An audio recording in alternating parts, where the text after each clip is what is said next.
முருகா, வெற்றிவேல் முருகா. என் அன்பு பிள்ளையே, நீ இழந்துவிட்டு தவிக்கும் ஒரு உறவை பற்றிய தகவல் ரகசியத்தைத்தான் உன்னிடத்தில் பகிர்ந்து கொள்ள உன் அப்பா நான் வந்துள்ளேன். இதை தனிமையில் முழுமையாக கேள் தங்கமே. கண்களை துடை. உன் மனதிற்குள் உள்ள வேதனை உன் அப்பாவுக்கு புரியாமல் இல்லை. இழந்ததை நினைத்து இன்னும் எத்தனை நாட்கள் வருந்தி கொண்டிருக்க போகின்றாய், அழுது கொண்டிருக்க போகின்றாய். வேண்டாம் என்று முடிவெடுத்து நீயாகவே ஒரு நாள் விட்டுவிட்டாய். இப்பொழுது எதற்காக விட்டுவிட்டோம்? இப்படி ஒரு தங்கத்தை, வைரத்தை இழந்து விட்டோமே. இந்த உறவின் மனம் அப்படி வைரம் போல மின்னும். ஆனால் அவருடன் இருக்கும் பொழுது அவரின் அருமை புரியவில்லை. சண்டைகள் வருகின்றது, ஒத்து வரவில்லை என்று சில காரணங்களால் அவரை நீயே நிராகரித்து விட்டாய்.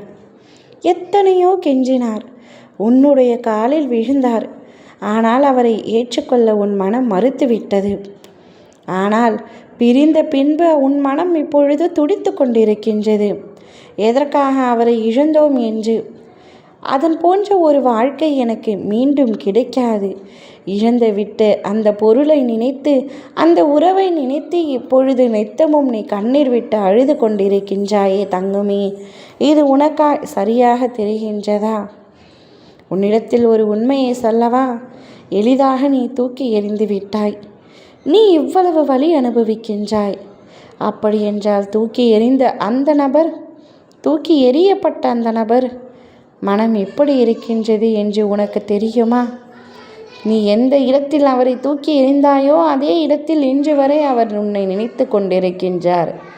உன்னை மறக்க முடியாமல் நித்தமும் தவித்து கொண்டிருக்கின்றார். நீ விட்டு சென்றதை நினைத்து நினைத்து ஒவ்வொரு நாளும் அழுது கொண்டிருக்கின்றார். அவருடைய கண்ணீரில் எனக்கு புரிந்தது அவர் உன்மீது வைத்திருந்த நேசம். நீ தூக்கி எறிந்ததினால், நீ அவரை வேண்டாம் என்று முடிவெடுத்ததினால் உன்னுடைய மனம் கல்லென்று நினைத்தேன். ஆனால் உன்னுடைய மனமும் இப்பொழுது பனி போல் உருகி அவர் வேண்டும் என்ற முடிவோடு இருக்கின்றாய். ஆனால் நீ வா என்று சொன்னால் வருவதற்கும், போய் என்று சொன்னால் போவதற்கும் அவர் பொருள் அல்ல, அது உனக்கே தெரியும். ஆனால் இப்பொழுது நீ ஒரு வார்த்தை அழைத்தால் கூட அவர் வந்து விடுவார். அவ்வளவுதான் அவருடைய கோபம். உன்மீது சற்று கோபம் இருக்கின்றது நீ புறக்கணித்ததினால் தவிர உன்மீது அதிக அளவிற்கு கோபமும் இல்லை. நீ செய்த துரோகத்தை அவர் துரோகமாக நினைக்கவும் இல்லை.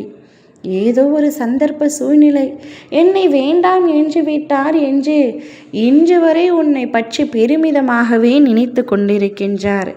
நீ ஒரு வார்த்தை அழைத்தால் கூட அவர் உன்னை தேடி வந்து விடுவார். அச்சூழலில்தான் அவர் இருக்கின்றார். இந்த ரகசியத்தை உன்னிடத்தில் நான் சொல்ல வேண்டும் என்று நீண்ட நாட்களாக நினைத்து கொண்டிருந்தேன். இன்று அதற்கான நேரம் வந்தது, சொல்லிவிட்டேன். இதற்கு பின்பும் இழந்தவரை நினைத்து நீ வருந்து கொண்டிருக்கின்றாய் என்றால் நிச்சயமாக அவரை தேடி நீயாகவே செல். அவர் உன்னவர், உனக்காக நிச்சயம் காத்திருப்பார். அப்படி காத்திருக்கவில்லை என்றால் அவர் உன்னவர் அல்ல என்பதை நீ புரிந்து கொண்டு உன் வாழ்க்கை எதுவோ அதை பார். உன்னுடைய நேசம் உண்மையானது, அவருடைய பாசம் பொய்யானது என்பதை உணர்ந்து அடுத்த அடியை எடுத்து வை. ஒரே இடத்தில் நின்று கொண்டிருப்பதனால் வாழ்க்கை மாறப்போவதில்லை. அடுத்தடுத்து சிந்தித்து செயல்படும். ஓம் முருகா, வெற்றிவேல் முருகா.